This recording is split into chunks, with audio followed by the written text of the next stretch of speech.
오늘 하나님께서 우리에게 주시는 말씀은 창세기 50장입니다. 창세기 50장 22절부터 26절 말씀입니다. 창세기 50장 22절부터 26절 말씀입니다. 한 절씩 교도하시고 26절은 합독하겠습니다. 창세기 50장 22절부터 26절. 요셉이 그의 아버지의 가족과 함께 애굽에 거주하여 110세를 살며 아브라함이 자신의 상태를 보았으며 므낫세의 아들 마길의 아들이 되어 요셉이 이스라엘에서 양이 되었다.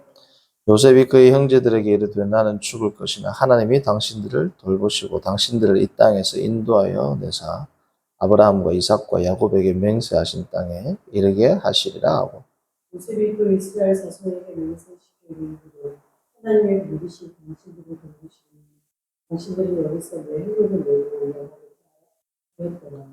요셉이 110세에 죽음에 그들이 그의 몸에 향 재료를 넣고 애굽에서 입관하였더라.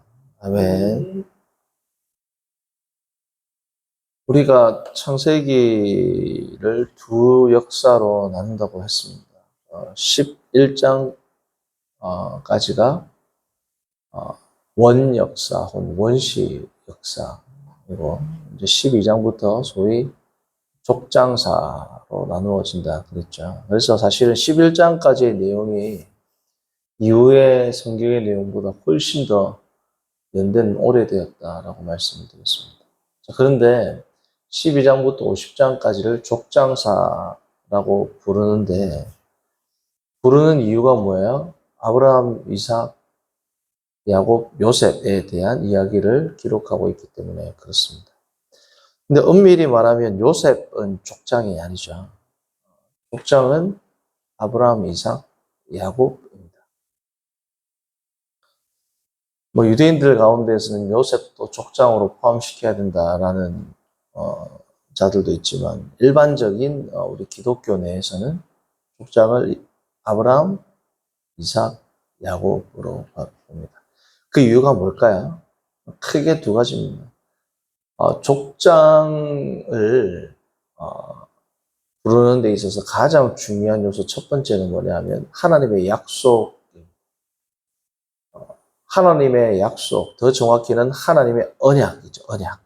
약속보다 언약이죠. 자, 아브라함, 이삭, 야곱은 하나님의 언약을 직접 홍해에서 간접적으로가 아니고 직접 하나님의 언약을 받고 하나님과 언약을 체결합니다. 뭐예요?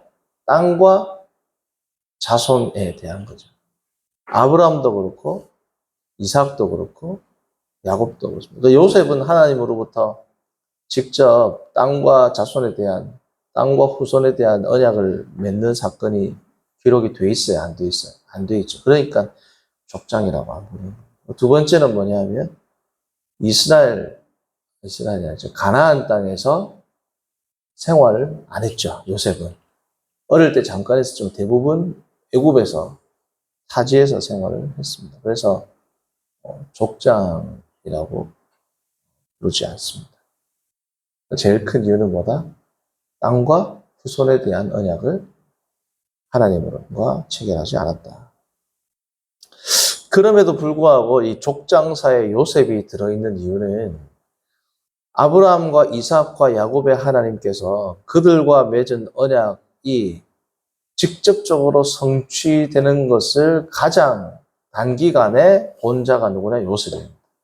그러니까 하나님께서 땅과 후손에 대한 언약을 맺으십시오. 땅과 후손, 이것을 한 단어로 뭐라고 합니까? 복이죠. 하나님께서 땅과 후손과 너는 복이 될지니라. 이 세 가지를 약속을 했습니다. 아브라함한테. 이 아브라함한테 내가 너에게 땅과 후손과 이 세 가지를 약속을 하는데 이게 창세기 안에서 성취가 됩니다. 누구를 통해서? 요셉을 통해서 성취가 되는 것을 볼 수 있습니다. 자, 오늘부터 다음 주 이제 안 남았는데 이제 창세기 전체에 대한 틀은 이제 마칠 겁니다. 그리고 나서 이제 다시 좀 자세히 살펴볼 건데 오늘은 창세기에서 드러난 복입니다. 창세기가 말하는 복이 뭐냐? 그것을 살펴보겠습니다. 자, 먼저 창세기에서 말하는 복은 필히 뭘 수반하고 뭘 포함해야 됩니까? 땅과 자손에 대해서, 후손에 대해서 포함을 해야 돼요. 자, 오늘 읽었던 우리 본문 가운데 요셉도 땅에 대한 약속을 공히 그들의 열조와 같이, 그들의 아버지와 같이, 조상과 같이 땅에 대한 약속을 명시적으로 언약을 받지는 않았지만 그도 여전히 그 효과가 지속되고 있음을 알 수 있는 장면이 24절입니다. 요셉이 그의 형제들에게 이르되 나는 죽을 것이나 하나님이 당신들을 돌보시고 당신들을 이 땅에서 인도하여 내사 아브라함과 이삭과 야곱에게 맹세하신 어디에? 땅에, 가나안 땅에 들어가게 하실 겁니다. 라는 약속에 대한 명확한 하나님께서 그들의 열조와 맺은 그 언약에 대한 명확한 이해와 믿음이 있었죠. 두 번째 후손은 뭐예요? 바로 전장에 나는 49장입니다. 49장에 보면 뭐예요? 야곱이 12아들들에게 축복하는 장면이 나옵니다. 그 축복, 결국은 후손의 축복이잖아요. 그죠? 그 아들들의 자손들이 어떠한 복을 누리는지를 쭉 써놓는데 거기에 요셉이 포함되어 있습니까? 안 되어 있습니까? 되어 있죠. 에브라임과 므낫세. 그래서 그 복들을 요셉도 향유하는데 무엇보다도 이 창세기 전체에서 드러나는 이 땅과 후손을 포함하는 개념인 뭐라고요? 복.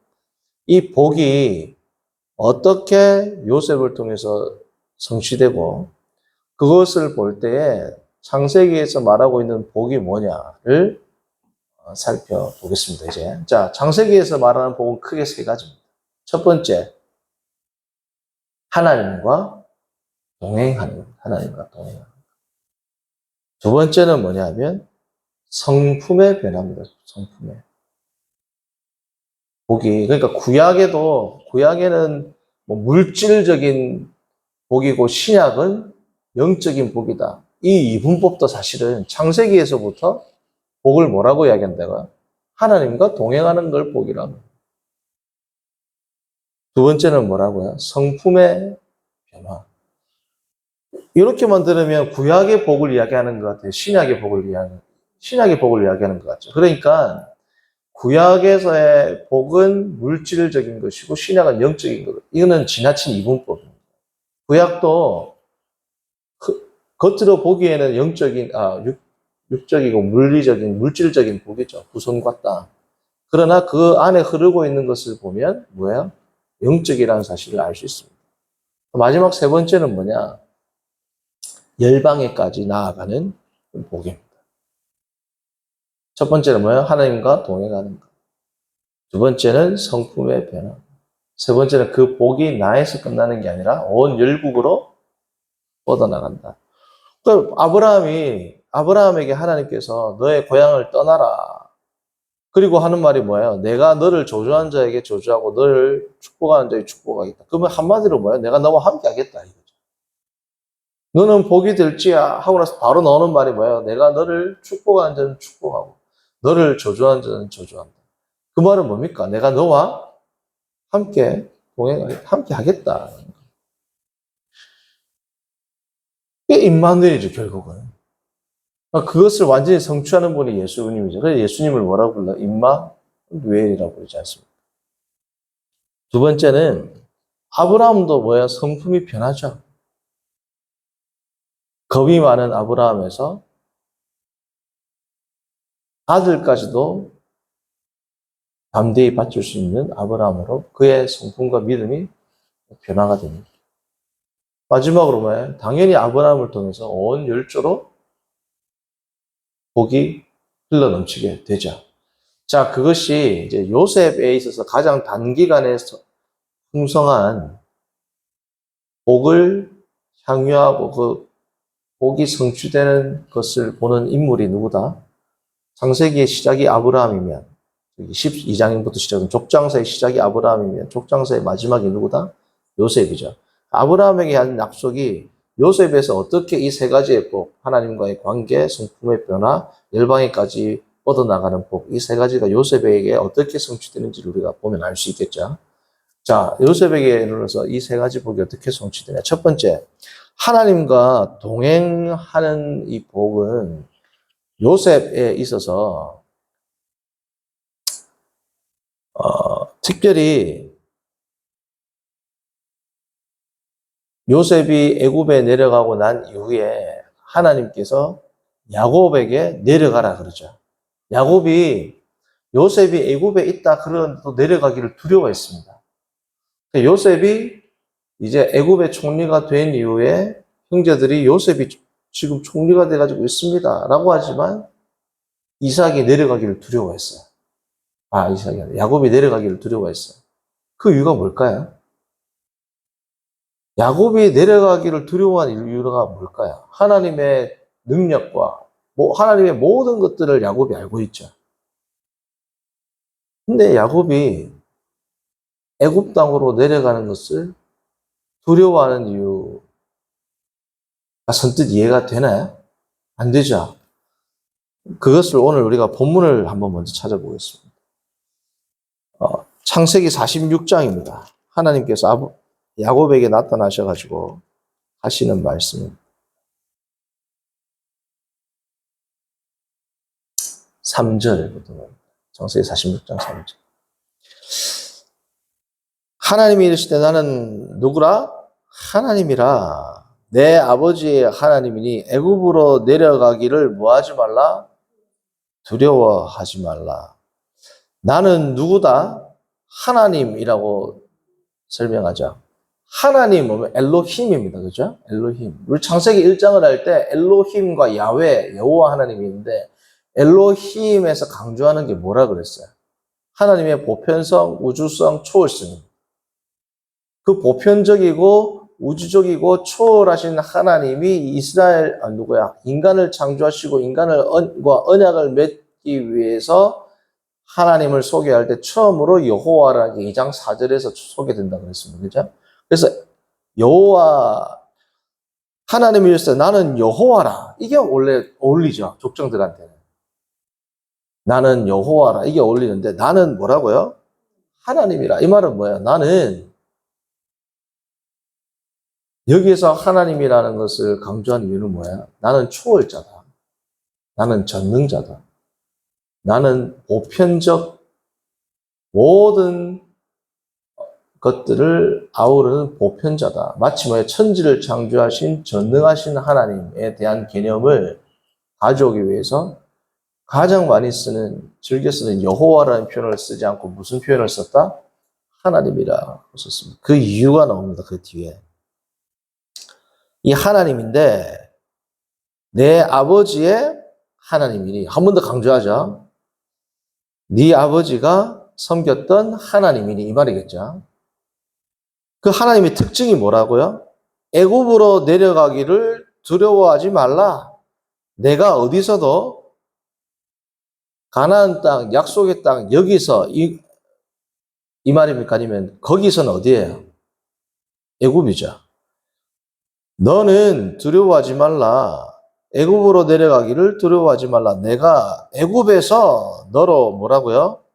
큰 민족을 이루게 하겠고 내가 너와 함께 애굽으로 내려가겠고, 자 4절 중요합니다. 내가 너와 함께 어디로 내려가겠고? 애굽으로 내려가겠고. 이게 우리가 생각할 때는 뭐 아무것도 아닌데 이때 당시의 종교관, 신관으로는 엄청난 일입니다. 엄청난 일. 자, 우리가 열왕기하 5장에 보면 우리 주일학교 때부터 수없이 들었던 설교의 소재로 쓰였던 무슨 사건이 나와요? 나만 장군의 사건이 나옵니다. 자, 성도님들, 나만 장군이 이제 엘리야를 통해서 이제 하나님을 믿고 나서 유명한 고백을 해요. 내가 여호와만 섬기겠다 그랬습니다. 그죠? 여호와만을 섬기겠다 해가지고 그 증표로 뭘 합니까? 흙을 두 마리의 노새입니까? 나귀입니까? 두 마리의, 자, 11개 5장 볼까요? 두 마리의 노새인지, 노새나 낙이나 비슷하긴 한데, 어쨌든 성경에서 말을 할 때, 11기하 5장.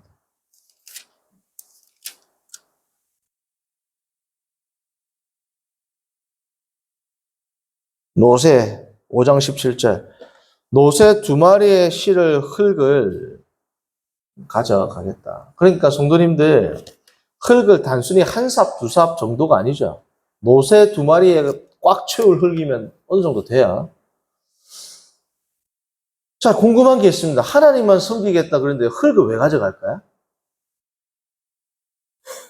무슨 분재하는 것도 아니고 하나님만 섬기겠다는데 흙을 왜 떠가냐고요. 그것도 노새 두 마리에 꽉 채워가지고. 이것이 당시의 종교관을 알 수 있습니다. 당시의 신은 전쟁할 때도 이스라엘의 신은 평지의 신이니 우리 나오죠. 우리가 산에서 싸우면 우리 산의 신이니 우리가 평지에서 싸우면 이길 것이다. 뭐 그렇게 하잖아요. 그 이유가 뭐냐면 당시의 신관이 뭐냐? 애굽의 신은 어디에서 활동해요? 애굽에서 활동합니다. 예를 들어서 가나안의 신은 어디서 활동해요? 바운더리가 가나안이란 말이죠. 자, 이스라엘의 신은 어디서 활동합니까? 이스라엘에서 활동하게 돼 있어요. 그게 그들이 생각하는 신관입니다. 그렇기 때문에 하나님께서 조금은 배타적인 표현이고 언약적 표현인 여호와를 안 쓰고 의도적으로 뭘 썼다? 엘로힘, 나는 하나님이다. 하나님이라는 말씀을 하시고는 뭐라고 해요? 내가 너와 함께 어디로 간다? 애굽으로 간다. 이거는 당시의 신관을 초월하는 엄청난 하나님의 계시입니다. 계시. 내가 애굽 땅에 내려가겠다. 그 말이 뭐예요? 복의 첫 번째 개념이 뭐라고요? 하나님과 동행한다. 하나님께서 내가 너와 임마누엘 하겠다. 그게 창세기에서부터 나오는 겁니다.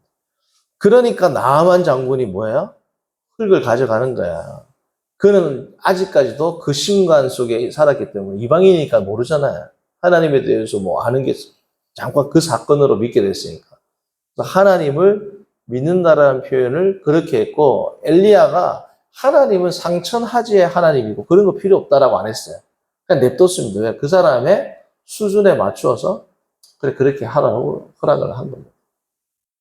그래서 가져가가지고 그 흙을 뭐 마당에 놔두든지 자기가 뭐 어떻게 되는지는 알 수 없지만 어쨌든 그 흙을 가져가서 그 여호와 하나님을 섬기겠다라는 그의 헌신이 나오는 겁니다. 자, 그래서 하나님께서 야곱에게 내가 너와 함께 하겠다라는 임마누엘의 복, 그게 하나님과 함께하는 복이죠. 두 번째는 뭐라고요? 성품이 바뀌는 겁니다. 자, 요셉이 어떻게 성품이 변화되느냐. 오늘 22절부터 읽었는데 15절부터 읽어봅니다. 50장. 참, 이거 보면 제가 이거 지금도 기억나는데 제가 20살 때 이 본문을 읽으면서 참 제가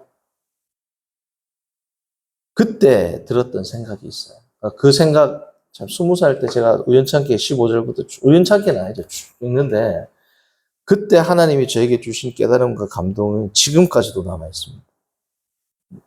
그걸 같이 나누려고 해요. 자, 15절 보시면 요셉의 형제들이 그들의 아버지가 뭐했다 이제? 죽었음을 보고 말하되 요셉이 혹시 우리를 미워하여 우리가 그에게 행한 모든 악을 다 갚지는 아니할까? 아버지 때문에 참고 있다고. 이제 아버지 야곱이 돌아가셨으니까 우리 이제 다 뭐야? 죽일 수도 있다. 보복할 수도 있다. 요셉의 위치에서는 다 죽일 수 있죠. 16절 요셉에게 말을 전하여 이르되 당신의 아버지가 돌아가시기 전에 명령하여 이르시기를 너희는 이같이 요셉에게 이르라 내 형들이 내게 악을 행하였을지라도 이제 바라건대 그들의 허물과 죄를 용서하라 하셨나니 당신 아버지의 하나님의 종들인 우리 죄를 이제 용서하소서 하며 요셉이 그에게 하는 말을 들을 때 울었더라. 성도님들 16절 17절을 보시면 이 중요한 말을 야곱이 요셉한테는 안 하고 형들한테만 했을까요? 니네 형들 죽이지 말고 형들한테 잘해줘라. 그거는 상식적으로 볼 때 야곱이 요셉한테 그 말을 해야 돼요? 형제들한테 해야 돼요? 요셉한테 해야 되는 거죠. 그러니까 이거는 아마 거짓말이랄 거라는 거죠. 안 그렇습니까? 요셉이 충분한 그런 힘이 있고 죽일 수도 있으면 이스라엘 사회에서는 마지막 유언은 무조건 지켜야 됩니다. 그러니까 구약, 신약 할 때 이 언약이라는 것을 테스트먼트가 뭐예요? 유언이라는 뜻도 있거든요. 뉴 테스트먼트, 올 테스트먼트, 유언. 유언은 절대적입니다, 당시에. 무조건 지켜야 돼요. 오늘날도 우리 사회에서 유언은 가급적 지키려고 하지 않습니까? 이 유언을 형들한테 할 게 아니고 요셉한테 하면 가장 확실하죠. 자, 그런데 요셉은 들었어요? 못 들었어요? 못 들었습니다. 그럼 이건 거짓말일 가능성이 매우 큽니다. 당시의 문화로 볼 때. 형들이 왜 이렇게 거짓말할까요? 그 정도로 삶이 죽게 생겼으니까. 아버지가 사실은 우리한테 이렇게 말씀하셨다. 이게 사실은 요셉한테 무릎 꿇은 장면보다 더 어떻게 보면 뭐예요? 더 낮아진 표현 아닙니까? 자, 그러면 일반적인 사람은 어떻게 해요? 형들, 아직까지도 정신을 못 차렸냐고. 내가 당신들한테 한 거 못 봤냐고. 지금 뭐 하는 거냐고, 지금. 아직까지도 나를 구덩이에 던질 때도 거짓말을 하더니 지금껏까지도 못 고치네, 그 행실을. 하면서 화를 내고 더 벌을 내릴 수 있죠. 근데 요셉은 어떻게 합니까? 그렇게 안 하는 정도가 아니라 어떻게 해요? 울었더라.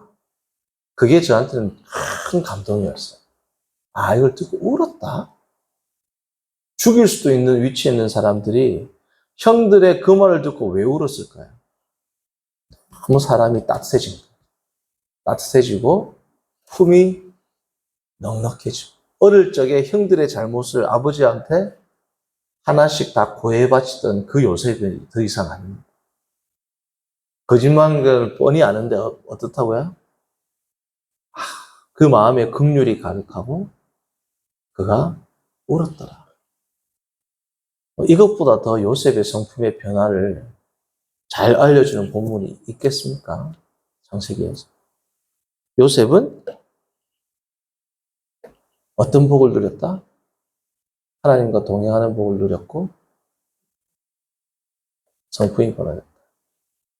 물론 하나님과 동행하는 복은 아까 야곱한테 이 야곱의 사건이 결국 요셉이 감옥에 있을 때 요셉이 총리로 있을 때 아까 생겨났던 일이니까 야곱에 대한 걸 제가 소개해드렸고 그리고 그 본문이 당시에 이스라엘 사람들의 신관을 뛰어넘는 하나님의 매우 큰 섭리를 나타내는 본문이 있기 때문에 그것을 택했지만 야곱도 하나님과 동행하는 걸 어떻게 알 수 있습니까? 항상 하나님이 함께하며 형통하였더라라는 표현이 야곱이란다. 요셉의 삶에서 하나님과 동행했다라는 것은 엄청나게 많이 나오죠. 하나님이 함께하시면 그가 형통하였다. 그러니까 성도님들 이 하나님이 함께하심에 그가 형통하였다라는 말이 다른 말로 바꾸면 뭐예요? 그의 복을 온 이방인으로 뻗어져 나갔다라는 그 표현을 가능하게 하는 표현이 뭐라고요? 하나님이 어디 있어든지 요셉과 함께함에 그가 형통하였다라고 이야기를 하고 있는 겁니다. 자, 그게 왜 온 민족으로 뻗어가느냐? 성경에 나옵니다. 자, 그가 보디발 집에 있었어요. 보디발 집이 어떻게 됐어요? 형통했어요. 감옥 갔습니다. 어디가 형통해졌어요? 감옥이 형통해졌죠. 애굽의 총리로 갔어요, 이제. 뭐가 형통해졌어요? 애굽이 엄청나게 잘 살았죠. 애굽만 잘 산 게 아니고, 자, 41장, 마지막 절 보면 41장.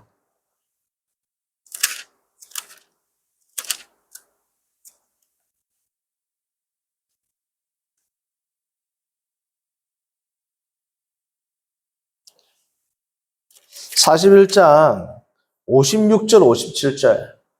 자, 읽어보면 어떻게 되느냐. 온 지면에 기근이 있음에 요셉이 모든 창고를 열고 애굽 백성에게 팔세 애굽 땅에 기근이 심하며. 자, 애굽 땅에 있는 백성들만 먹여 살린 게 아니고 요셉이 어떻게 했다? 57절. 각국 백성, 히브리어로 보면 전 세계에, 물론 이거는 뭐예요? 과장법이죠. 그러나 모든 세상에 있는 백성도 애굽으로 뭐라고요? 들어와 가지고 양식을 샀다. 땅에 내가 너에게 지시할 땅으로 가라. 그리고 너에게 후손을 주겠다. 땅의 모든 백성이 너로 말미암아 뭐라고요? 복을 받게 될 것이다. 땅의 모든 백성들이 뭐예요? 복을 누린다. 이 요셉의 삶을 통해 성취되는 것. 물론 여기서 온 세계는 과장법이지만, 그러나 성경에서는 명시적으로 이 말을 쓰는 이유가 뭐예요? 온 세상의 백성이 진짜로 너의 자손을 통해서, 너를 통해서 복을 받는다는 것이 요셉의 가장 짧은 성취를 보는 게 요셉의 족장사가 아브라함부터 요셉이니까. 이 요셉 시대에서 성취되는 것을 모세는 이 창세기에서 기록을 해놓은 겁니다. 그러니까, 그리고 또 중요한 표현이 뭐예요? 애굽으로 들어왔다. 요셉이 전 세계를 다니면서 복을 뿌린 게 아니고 뭐예요? 복을 전한 게 아니고 뭐예요? 애굽으로 들어왔다. 성도님들, 우리가 전도하는 이유가 뭐예요? 우리가 나가죠. 그러나 진짜 이유는 뭡니까? 들어오도록 하기 위해서입니다. 하나님의 백성, 교회로 이들이 들어오도록. 하나님의 나라는 침노하는 자, 침노를 당하는 노잖아요. 예수님께서. 그들이 하나님의 나라로 들어오도록 우리가 나가서 전하는 거지, 전하는 게 최종 목적이 아니죠. 들어오는 겁니다. 하나님의 구원이 완성되는 것을 예언했던 이사야도 오라 우리가 여호와의 산에 뭐예요? 올라. 오라 우리가 세계 열방으로 나가. 이래 안 되잖아요. 그죠? 오늘도 뭐예요? 57절을 보면 온 땅의 백성들이 애굽으로 들어왔다. 그게 복인 겁니다. 그죠? 자, 오늘 우리는 요셉의 삶을 통해서 하나님께서 아브라함에게 약속하신 땅과 후손과 복이 어떻게 요셉의 당대에 성취되고 이루어지는지를 살펴보았습니다. 임마누엘의 하나님, 그를 통한 성품의 변화, 그로 말미암아 온 열방에까지 하나님의 복이 이르게 되는 것. 그게 창세기에서 말하는 뭐예요? 복입니다. 성도님들, 구약에서도 이거를 진짜 복으로 봤다니까요. 근데 신약을 사는 우리가 세상 사람들이 생각하는 복을 빌고 있으니 하나님 보실 때는 얼마나 답답하시겠습니까? 구약 시대에 얼마나 이 성경과 우리가 믿는 하나님이 탁월하냐면, 지금도 세상 사람들은 복을 물질적으로 것으로 여기는데, 이 지금부터 지금 4,000년 전의 인물인 아브라함에게서부터 벌써 뭐예요? 복은 그런 게 아니다. 4,000년 전의 사람도 복에 대해서 전혀 다른 개념을 가지고 살아갔다는 거죠. 창세기에 드러난 이 복은 우리에게 큰 도전을 줍니다. 구약에서의 복은 물질이었다. 아니에요. 오늘 우리가 볼 때는 뭐예요? 물질적인 외적인 것으로 흐르고 있고 그게 기록되어 있지만 진짜 저변에 흐르는 복이 뭐라는 것을 오늘 우리가 알게 됐습니까? 하나님과 동행하는 것이다. 그죠? 성품이 변하는 거다. 그로 말미암아 온 백성, 온 세상이 뭐예요? 선한 영향력을 받고 복을 누리게 되는 것이다. 이것이 창세기에서 말하는 복입니다.